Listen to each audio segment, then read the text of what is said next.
We've been working as Proventus HR in the field of D&I for a while now. To begin with, we don't really understand diversity as it should be. Diversity is not just about a couple of binaries.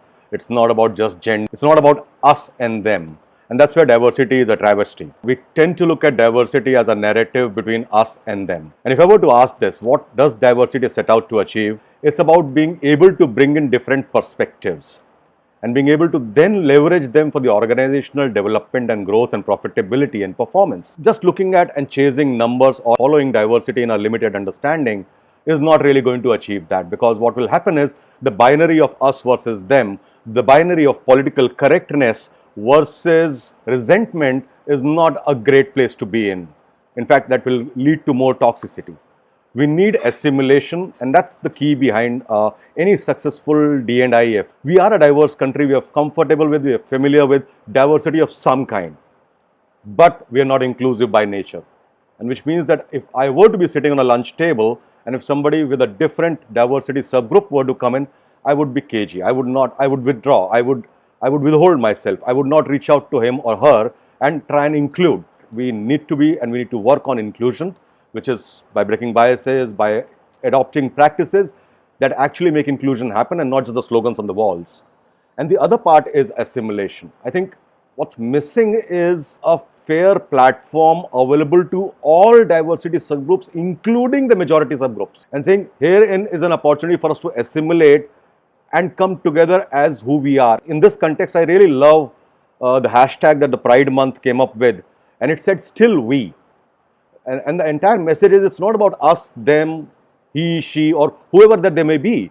It's we who are all still the same. We may have different preferences, we may have different reasons, we may have different choices, but we still are the same.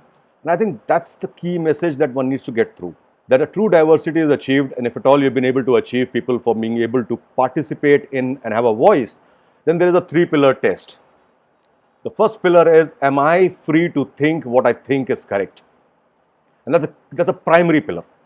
The second pillar is, am I free to state what I think without fear or favor? Second pillar. The third pillar, and an enactment or an actualization of all the diversity effort is, am I free to act on what I say without having to look over my shoulder? And in a truly inclusive organization, all the three tests come true.